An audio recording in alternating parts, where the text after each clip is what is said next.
اللهم صل على محمد وعلى آل محمد كما صليت على إبراهيم وعلى آل إبراهيم إنك حميد مجيد. اللهم بارك على محمد وعلى آل محمد كما باركت على إبراهيم وعلى آل إبراهيم إنك حميد مجيد. یا الہی رحمت فرما محمد صلی اللہ علیہ وسلم اور آل محمد پر جس طرح تو نے رحمت فرمائی ابراہیم علیہ السلام اور آل ابراہیم پر، بے شک تو تعریف والا اور بزرگی والا ہے. یا الہی برکت فرما محمد صلی اللہ علیہ وسلم اور آل محمد پر جس طرح تو نے برکت فرمائی ابراہیم علیہ السلام اور آل ابراہیم علیہ السلام پر، بے شک تو تعریف والا اور بزرگی والا ہے. یہ درود بھی پڑھ سکتے ہیں. اللہم صلی علی محمد وعلی ازواجہ وذریتہ کما صلیت علی آل ابراہیم وبارک علی محمد وعلی ازواجہ وذریتہ کما بارکت علی آل ابراہیم انک حمید مجید. ٹھیک ہے، بخاری کی روایت ہے. کبھی پڑھا یہ دوسرے والا؟ تکلیف بھی ہوتی ہے نا نئے نئے کام کرنے سے. ورائٹی اچھی ہوتی ہے چیزوں میں، شور اس میں ایک تکلیف تو ہوتی ہے نا. کیا روز سوچنا کہ آج کپڑے کون سے پہنوں، کتنی دیر کھڑے رہتے ہیں الماری کے سامنے سلیکشن میں، جوتا کون سا ہو، پھر پرس کون سا لیا جائے. کیوں چینج کرتے ہیں؟ ایک ہی کیوں نہیں اٹھا کے روز پہن لیتے؟ چینج اچھا لگتا ہے. تو صرف دنیا کے کاموں میں، نماز کے مختلف اذکار میں بھی چینج اچھا لگے گا آپ کو. لیکن ہم دنیا کے کام کرتے ہوئے چینج میں وقت لگانے کو کوئی برا نہیں مانتے، تکلیف اٹھانے کو عین سعادت سمجھتے ہیں. لیکن اگر ہم واقعی سوچیں نا کہ اچھا آج درود شریف کون سا پڑھنا ہے، تو ہم گھبرا اٹھے گا اور نماز لمبی ہو جائے گی، جلدی کرو. اسی لیے ہماری نمازیں بے روح ہو گئی ہیں، کیونکہ ہم نے بچپن سے جو صیغہ رٹا ہے بس وہ رٹا رٹایا 2 یا 3 سانسوں میں سب پورا ہو جاتا ہے. ترجمہ ہے: اے اللہ، محمد صلی اللہ علیہ وسلم، ان کی بیویوں اور ان کی اولاد پر رحمت فرما جیسا کہ تو نے آل ابراہیم پر رحمت فرمائی، اور محمد صلی اللہ علیہ وسلم ان کی بیویوں اور ان کی اولاد پر برکت فرما جیسا کہ تو نے آل ابراہیم پر برکت فرمائی، بے شک تو تعریف والا اور بزرگی والا ہے. نوٹ: کسی بھی صحیح روایت میں درود شریف میں سیدنا یا مولانا کا لفظ موجود نہیں ہے.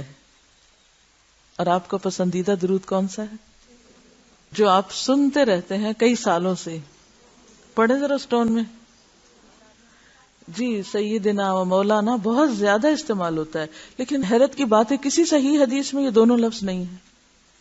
ایسا نہیں کہ یہ لفظ بولنا غلط ہے، اگرچہ آپ نے اپنے لیے سیدنا پسند نہیں کیا، لیکن لفظ کے اعتبار سے یا معنی کے اعتبار سے کوئی ایسی بات نہیں، لیکن کسی صحیح حدیث میں ایسا آیا ہی نہیں. رسول اللہ صلی اللہ علیہ وسلم نے صحابہ کو جو درود سکھایا تھا، جب اس میں یہ الفاظ نہیں تو ہمیں بھی اضافہ نہیں کرنا چاہیے. حافظ ابن حجر رحمہ اللہ فرماتے ہیں کہ جو الفاظ رسول اللہ صلی اللہ علیہ وسلم سے منقول ہیں ان کی پیروی راجح ہے. راجح کا کیا معنی؟ اس کو ترجیح دی جائے گی. دیکھیں، جب آپ کے سامنے کوئی ٹیکسٹ آتی ہے نا تو عموماً آپ اس کو عقل پر پرکھتے ہیں کہ لفظی معنی میں تو کوئی غلطی نہیں، ٹھیک ہے لے لیتے ہیں. لیکن پھر آپ کے سامنے اس سے بہتر بات آتی ہے، اور وہ کیا ہوتی ہے کہ آپ نے یہ یوز نہیں کیا. اچھا، پہلے کا جواز ضرور ہے، یعنی اگر وہ اس کتاب میں لکھا ہوا ہے یا یہاں بولا ہوا ہے اس کا جواز موجود ہے، لیکن جواز کے باوجود کیوں چھوڑیں گے جواز کے باوجود؟ کہ آپ صلی اللہ علیہ وسلم نے خود جب اپنے لیے پسند نہیں کیا تو ہم کیوں؟ ہم اپنے آپ کو آپ کا متبع رکھیں گے. ٹھیک ہے نا؟ تو متبع اور محب ہونے کا تقاضا یہ ہے کہ ہمیں بھی اسی چیز سے محبت ہو جس سے آپ کو محبت ہے، ہم بھی وہی کریں جو آپ کرتے تھے. کم از کم نیت اور ارادے میں تو شامل کر لیں. اس وقت ہم یہ نہیں کہیں گے تو اس میں کیا خرابی ہے. نہیں، خرابی نہ بھی ہو، چوائس کی بات ہے نا، یہ محبت کی بات ہے. تو جب تک آپ سے محبت نہ ہو ایمان مکمل نہیں ہوتا اور اطاعت کا حق بھی ادا نہیں ہوتا. محبت عقل کے تابع ہوتی ہے، ہاں، محبت عقل کے تابع نہیں ہوتی. تو اگر ہمیں ابتدا میں ایک چیز عقل سے ٹھیک بھی لگ رہی ہو لیکن سنت اس کے برعکس آ جائے تو ایک لمحہ نہیں دیر کرنی چاہیے سنت کی طرف پلٹتے ہوئے، کیونکہ ایک آپ کی چوائس اور ایک ہماری چوائس ہے، تو ہمیں اپنی چوائس قربان کرنی ہے آپ کی چوائس پر۔ امام نووی رحمہ اللہ فرماتے ہیں کہ درود کا مسنون طریقہ یہ ہے اللہم صلی علی محمد وعلی آل محمد کے الفاظ کے ساتھ درود بھیجا جائے جو سیدنا کے لفظ سے خالی ہو۔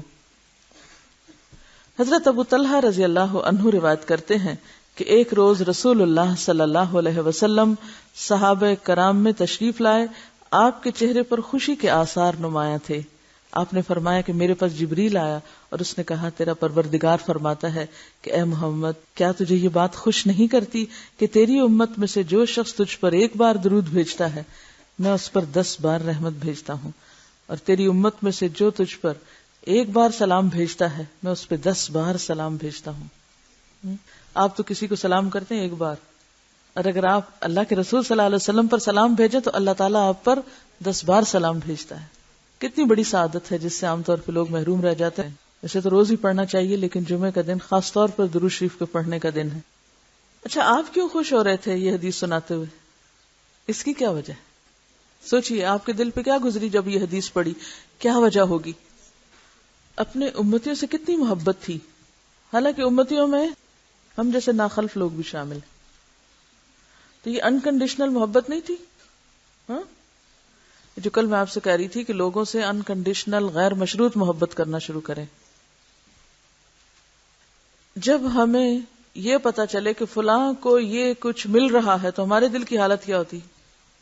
اگر ہمیں کوئی یہ آ کے بتائے کہ فلاں کو اللہ تعالی کی طرف سے ایسا اور ایسا انعام مل رہا ہے یا ملنے والا ہے یا ملے گا تو ہمارے دل کا عالم کیا ہوگا؟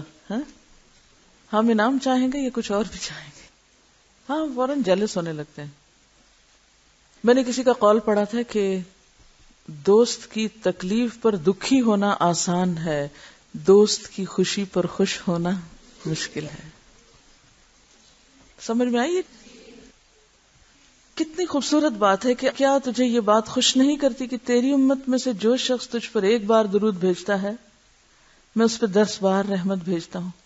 اس سے کیا ظاہر ہوتا ہے کہ جس ہستی نے ہمارے لیے اور اپنی امت کے لیے اتنی تڑپ اور اتنی محبت اور اتنی شفقت وبالمؤمنین رؤوف الرحیم، اس کا حق تو ہم ادا ہی نہیں کر سکتے۔ اور پھر یہ کہ آپ صلی اللہ علیہ وسلم جب یہ بات صحابہ کو بتا رہے تھے تو اس وقت آپ کے چہرے پہ خوشی کے آثار تھے۔ آپ کس بات پہ خوش ہو رہے تھے؟ لوگوں کو ملنے والی خیر پر۔ یہ سنت ہے، یہ سنت ہے کیا کہ جب دوسروں کو خیر اور بھلائی پہنچے تو ہم کیا کیا کریں؟ دل سے خوش ہوا کریں، دل میں ملال نہ رکھا کریں۔ یہ اللہ کی تقسیم ہے، یہ اللہ کے فیصلے ہیں کہ کسی کو کوئی بھلی چیز مل گئی، آپ کو اپنا حصہ مل رہا ہے، آپ کو کیوں پریشانی ہے؟ ہم اپنا حصہ بھول جاتے ہیں اور جو دوسروں کو مل رہا ہے اس پہ تکلیف اٹھانے لگ جاتے ہیں۔ یہی تو شح، یہی تو بخل ہے۔ ایسے لوگ جن کے اندر بخل ہو، شح، وہ خوش کیسے ہو سکتے ہیں؟ جس کا دل بڑا ہوگا دوسروں کی خوشی پہ، دوسروں کی کامیابی پر وہ خوش ہو رہا ہوگا تو وہی خوش رہ سکتا نا۔ یہی خوش ہونے کا راز ہے۔ ہمارے بہت سے غم، گھٹن، رنج، تکلیفیں، پریشانیاں اسی بات پر تو مبنی ہے کہ ہم کسی کو ملنے والی خیر اور بھلائی پر خوش ہو نہیں سکتے۔ ہم کہتے ہیں ہمیں کیوں نہ ملی، اور صرف ہمارے لیے کیوں نہیں۔ ایک خاتون کو کسی سے بہت تکلیف پہنچی، بہت دکھی تھی، انہوں نے کسی سے مشورہ کیا کہ مجھے کیا کرنا چاہیے، تو انہوں نے بتایا کہ تم اس شخص کے لیے استغفار کرو، اور ایسا کرنے سے ان کی اپنی کیفیت بھی درست ہوئی اور حالات بھی بدل گئے۔ اب آپ دیکھیں، ایک تو یہ ہے کہ آپ صرف اس غم کو لے کے، اس ناسور اور زخم کو لے کے بس اپنے آپ کو اذیت دیتے رہیں، اور ایک یہ کہ دل بڑا کریں، معاف کریں، اس کے لیے بھی استغفار کریں، اور اپنا وہ جو کہتے ہیں نا تصدقت بعرضی، اللہ میں نے اپنی عزت بھی صدقہ کر دی کہ جس نے مجھے کوئی دکھ تکلیف دی میں نے اس کو بھی معاف کیا۔ آپ دیکھیں گے کہ آپ کا دل ایک دم ٹھنڈا ہو جائے گا، آپ سکون میں آ جائیں گے۔ اور جب تعلقات اچھے ہوتے ہیں آپ کے دوسروں کے ساتھ تو اس کا فائدہ کیا ہوتا ہے؟ آپ کے کام میں برکت ہوتی ہے، آپ دوسروں سے بہتر فائدہ اٹھا سکتے ہیں اور ان کو بہتر فائدہ پہنچا سکتے ہیں. اور یاد رکھیے کوئی اصلاح کا کام تنہا نہیں ہو سکتا، اس کے لیے ٹیم ورک ضروری ہے، اس کے لیے وتواصوا بالحق وتواصوا بالصبر ضروری ہے. جو لوگ یہ سمجھتے ہیں کہ وہ اکیلے بہت کچھ کر جائیں گے یا دوسروں سے بگاڑ کے بھی ان کا کچھ نقصان نہیں، وہ سخت نقصان میں. میں سمجھتی ہوں قرآن نے کیسے فطرت کے اصول سکھایا نا، کہ جو ہماری واقعی ضرورت ہے.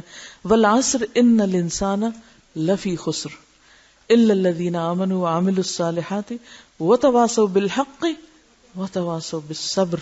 صبر یہ جو انہوں نے کیا اس خاتون کے ساتھ وہ کیا تھا؟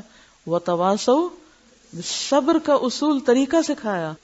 اور ہم جیسے کے پاس کوئی آئے کوئی مسئلہ لے کے تو ہم کہتے ہیں ہائی تمہارے اوپر تو واقعی بڑا ظلم ہو، تم ایسے کرو، تم ایسے بدلہ لو، تم ایسے انتقام لو. اب انتقام کی آگ میں جل جل کے حالات کیا ہوتے ہیں؟ کچھ بھی نہیں سنورتا. مزید بگاڑ تو ہو سکتا لیکن سنوار نہیں ہو سکتا.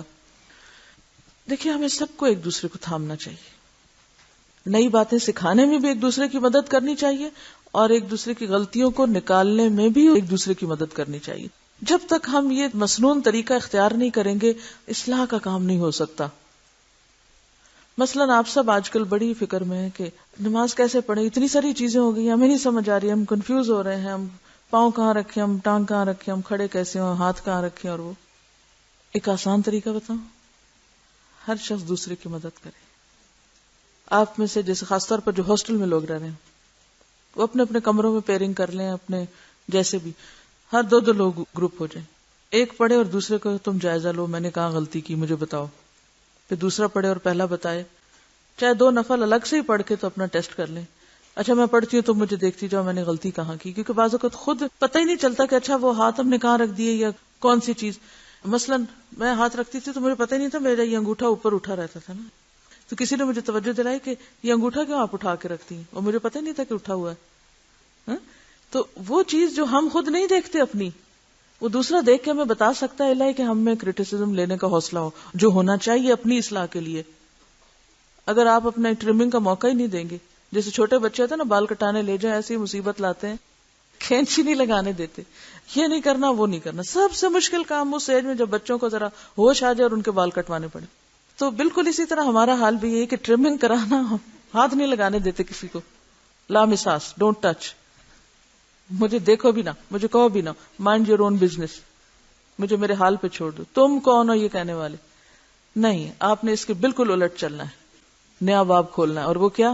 دیکھو مجھے، بتاؤ مجھے، سکھاؤ مجھے، میری صفائی کرو. کیا تیار ہے اس کے لیے خود کو پیش کرنے؟ اب دیکھیں آپ میں کتنی جرت آئے گی، کتنا کانفیڈینس آپ میں آئے گا. جتنا ہم ڈر ڈر کے رہتے ہیں نا اور اپنی غلطیوں کو چھپائے چلے جاتے ہیں اتنے ہی پھر کانفیڈینس لوز کرتے چلے جائیں. کھلیں، خود کو کھولیں، آفر کریں، خود کو پوچھیں، اور کوئی بتائے تو برا نہ منائیں، شکر گزار ہوں اس کے. آپ دیکھیں آپ اتنا اچھا فیل کریں گے، آپ ایک دم ایک دوسرے کے قریب بھی آئیں گے، کلوز ہوں گے، اتنا کچھ سیکھ سکیں گے کہ آپ سوچ ہی نہیں سکتے. پھر آپ یہ بھی کر سکتے ہیں ایک دن ایک کے ساتھ پیر بنائے پھر وہ پیر بدل دیں، پھر دوسرے دن دوسرے، پھر دیکھیں کہ مختلف لوگ کس طرح دیکھتے اور سوچتے ہیں. اتنی زبردست لرننگ ہوگی، اتنی زبردست اصلاح ہوگی کہ میں 10 پریزنٹیشن آپ کو یہاں دوں نا، 10 دفعہ میں آپ کو یہاں پڑھوا کے دکھاؤں، آپ کی نماز صحیح نہیں ہو سکتی جب تک کہ آپ کلوزلی ایک دوسرے کو واچ کریں گے. جو چیک کرنے والا کتاب لے کے بیٹھ جائے اور ایک ایک سٹیپ پہ آپ چیک کرتے چلے جائیں. اب یہ ہمیں خود نہیں پتہ چلتا نا، اگر کوئی ایک دفعہ بتا دے گا نا اس سے کیا ہوگا، وہ ذرا چوٹ تو ہمیں ٹھیک لگے گی، کیونکہ ہم اتنے فریجائل ہیں کہ جلد ٹوٹ سکتے ہیں. Handle with care. تو پھر وہ یہ ہے کہ تکلیف تو سخت ہوگی مگر اصلاح ٹھیک ٹھاک ہو جائے گی.